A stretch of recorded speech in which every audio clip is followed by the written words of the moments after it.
The National Stock Exchange of India has been actively involved with initiatives to educate the young generation of our country on the importance of financial management. One such initiative is NSE FinWiz that focuses on educating and advising the young workforce of the country on wealth management to enhance financial literacy and to empower them. Insurance is for protection and investment is for growth. Another program facilitated by NSE IPFT is NSE Financial Quest.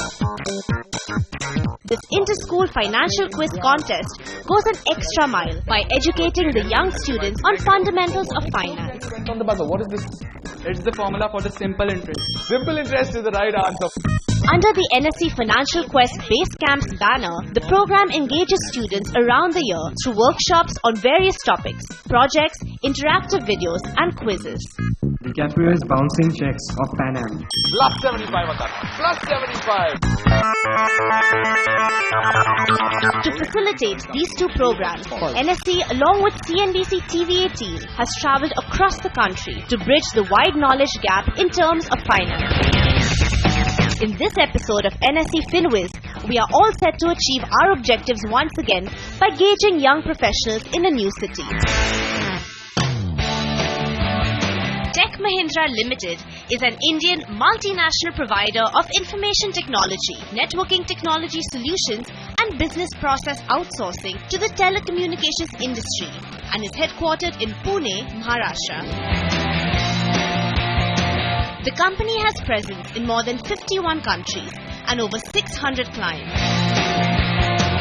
Tech Mahindra has grown over 14% in the second quarter of 2014, a growth that has become synonymous with its new ambition to rise. We have about 14,000 employees here. I think the important thing is the average age is about close to about 28, 29 years. So really you're catching them at the right point in terms of as they start their journey towards investment and financial literacy. I think if you look at the way many of these guys have a non-financial degree, so I think for them to understand investments better, there is a great opportunity, I think. NSE FinWiz visited Tech Mahindra with the experts to gauge how the employees plan to accomplish their short-term, medium-term and long-term dreams with the theme Dreams Come True. I have started investing from a young age, from my college days. So basically what I do is I save around 30% of my salary, and of that 30%, around 60% I use savings for FDs, and the rest I use basically for mutual funds and trading in the market. My short-term goal is to buy my own car. My medium-term goal is to buy my own flat. All right. My long-term goal, of course, is wherein I can invest in my desires or other luxuries. So one of them would be wherein I learn to paraglide and buy my own equipment and travel international to paragliding destinations. So yeah. My only question will be, how do I make the least investment and get the maximum return is what I would love to ask. For a person like me who has a lot of liabilities like rent and all those things, if I end up saving around 20 to 30% of my total annual budget, then how much of that should I invest in is something that I'm still trying to understand. Hello and welcome to episode 2 of NSE FinWiz, powered by CNBC TV18. And for the second episode in season 4, we are in the campus of one of the biggest IT giants in the country, Tech Mahindra, in the city of Pune. We have two very special guests on the show. So before we get a chance for all the Tech Mahindra employees in Pune to interact with them, a quick introduction, of course. Harshvardhan Rungta of Rungta Securities joins us today, as well as Firoz Aziz, Deputy CEO at Anand Rathi Financial Services. Thank you so much for joining us on this episode of FinWiz. And of course, we have an action-packed lineup when it comes to financial literacy, where to park your funds, and wealth creation. So from the men who have made their money, they'll tell you how to make yours. So let's go straight ahead to today's discussion. My first question, of course, is something that everybody thinks of. Is there a right age to start investing, ideally? And when you have not, if you have not, is any point a little too late at all in today's day and age? Ever since you start earning, you need to start saving. So if you start earning at the age of 24, you should start saving then, because every year helps you make so much more corpus over long periods of time. To give you an example, if I started at 25 and invested just 1,000 rupees a day, okay, which is not 1,000 rupees a month, which is not an uphill task in a situation like today. You would probably spend that on a fine dine, kind of a dinner. So if you invested 1,000 rupees a day for 30 years, until the time you retire, assuming 55, you would be able to collect almost about 54 lakhs, even if the return was about 13 to 14%. But if you said, I've just started earning, let me relax for 5 years and then let me do this, and again you invest 1,000 rupees a month, after the age of 30, for the next 25 years, your retirement corpus would just come down to half of what it was, to almost 27, 28 lakhs. So delaying it by 5 years could cost you half the capital you could have accumulated to meet your goals post-retirement, for example. So start as early as you start earning would be the advice. Would be the advice, of course. And if I can come to you, Mr. Harsh, when you talk about where to park your funds, typically the first thing that comes to our mind will be a fixed deposit account, a PPF, or, maximum we venture out to the territory of mutual funds. Talk to us about some other tools of, wealth creation that we should probably focus a little more on in today's day. Well, when we talk about a situation where an individual is just starting off, it is important that you start off on a ground which you're familiar with. So while we encourage the habit of investing, it is important a person should get comfortable with what he or she is doing.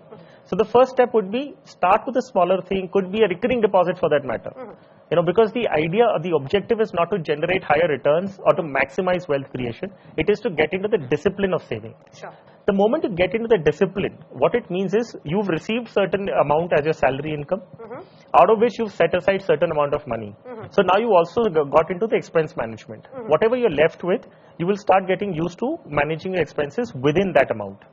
After a year, that is the time you start looking at different aspects of investing. Let me take a query by Deepak Vyas, who is the project manager in the Infrastructure Management Services department here at TechM.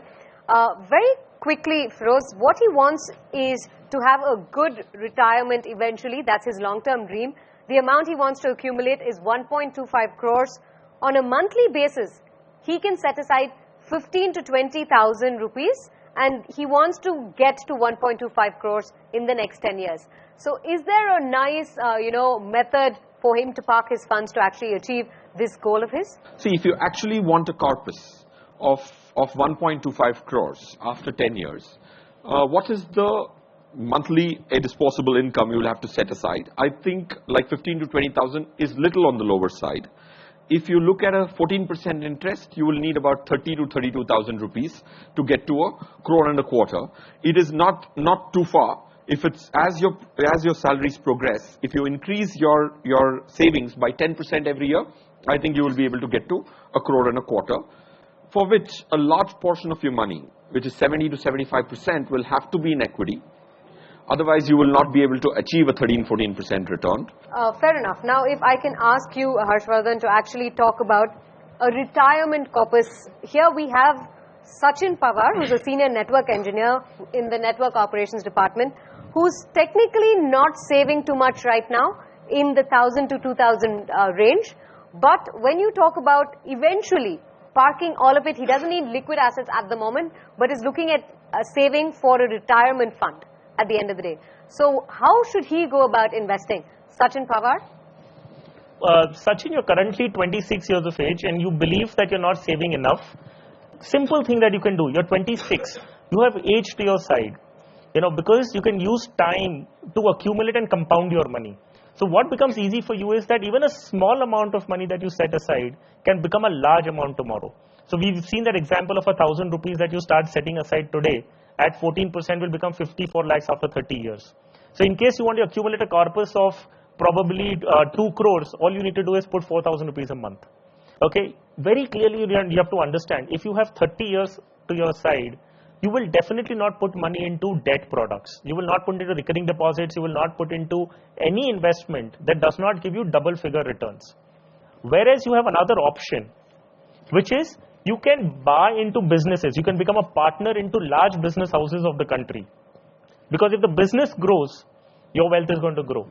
Thank you. And on that note, it's time to slip into a quick break right here on NSE FinWiz. But stay tuned. We have a whole host of queries on personal finance to address on the other side.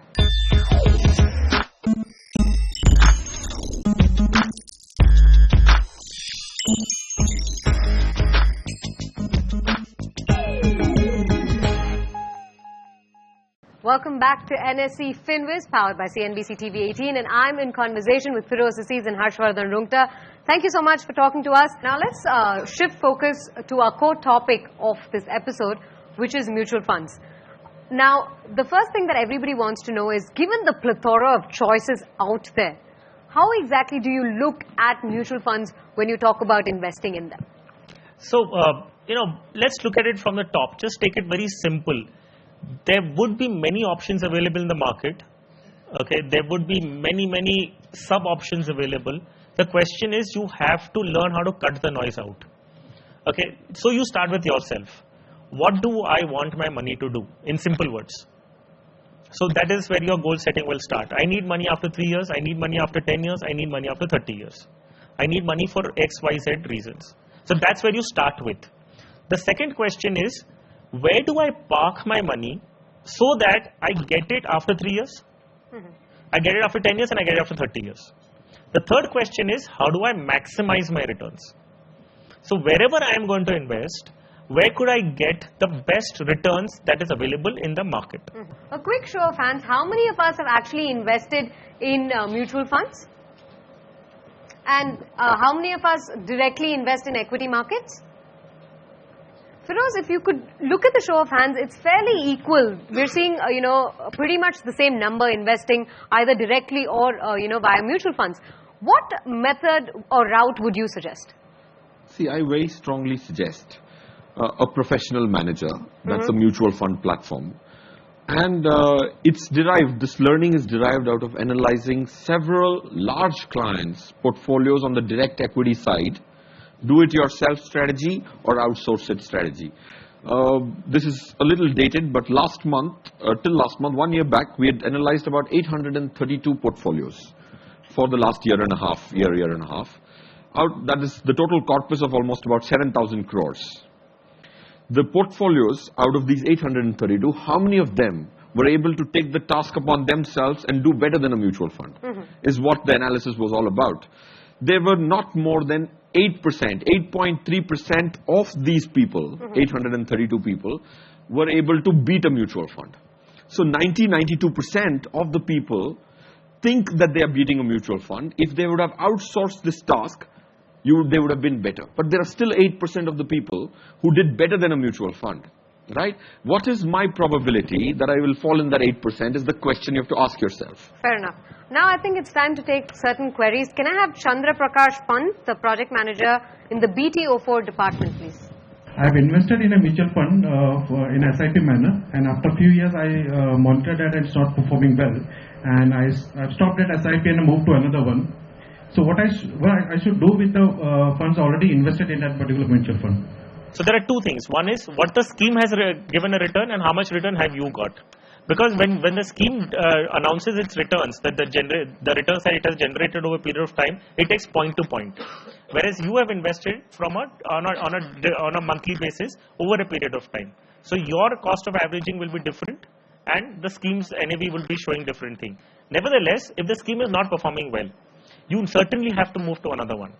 And on that note, time to take another quick break right here on NSE FinWiz. A whole host of queries on personal finance just answered by our two experts, but a lot more coming up on the other side.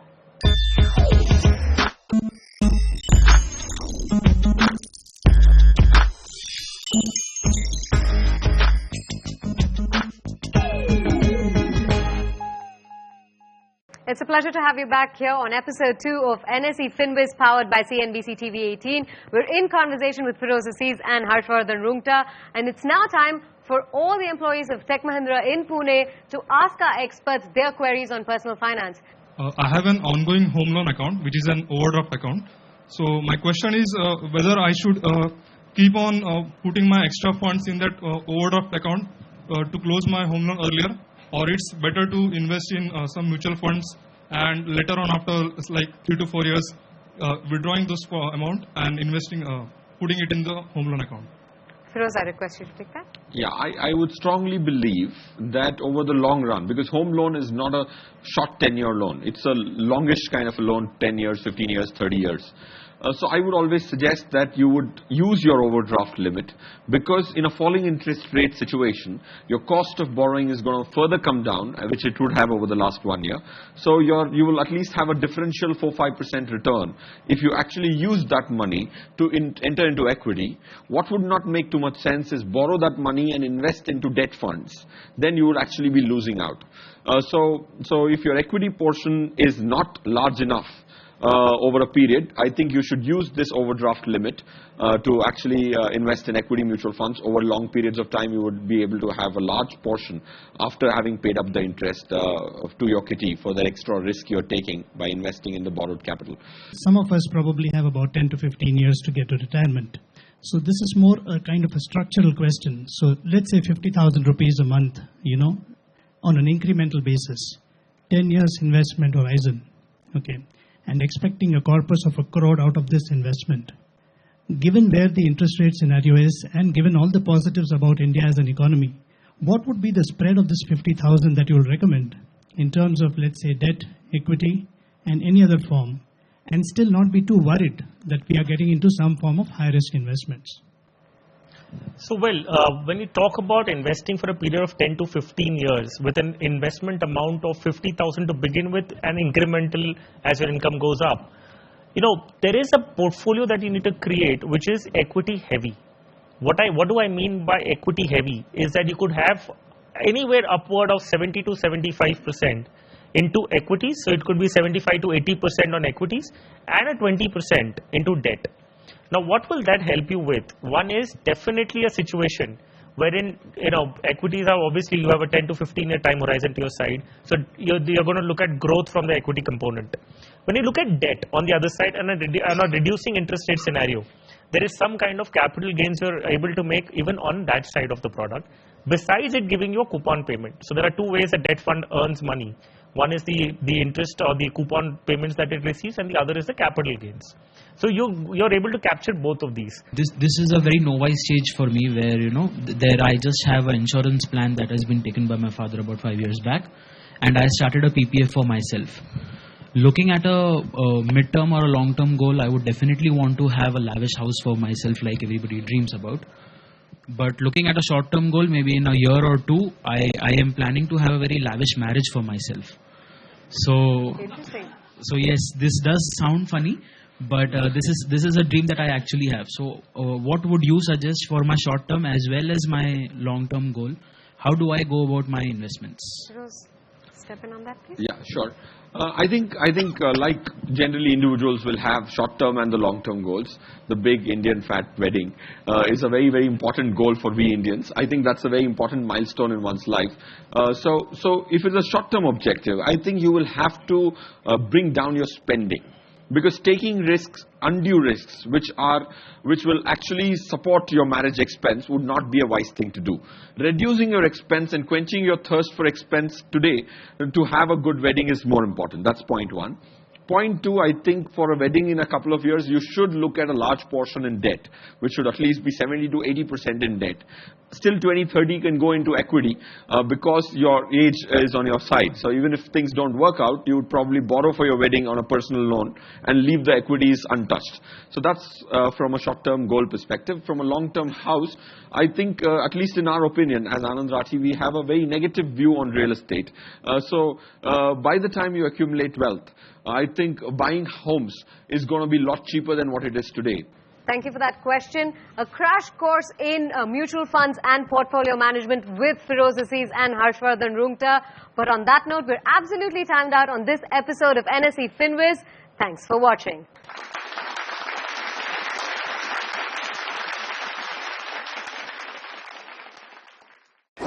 Some of the key things that I would summarize in a nutshell for you is, I think the first thing is don't be your own doctor.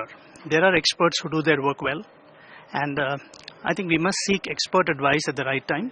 Second, I think the message is loud and clear, start early. Okay, there's no time for any investment, and I think that's gone very well with the team here. I was actually looking towards investing in real estate, but after this event, I'll look at it with more, give it more time probably, and list out more pros and cons about it. I'm actually depending more on real estate now, since I got a lot of information on mutual fund.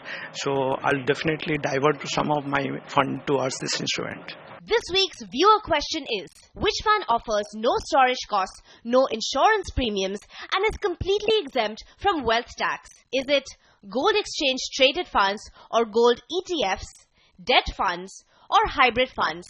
Please send in your answers to fwq@network18online.com and stand a chance to win exciting goodies.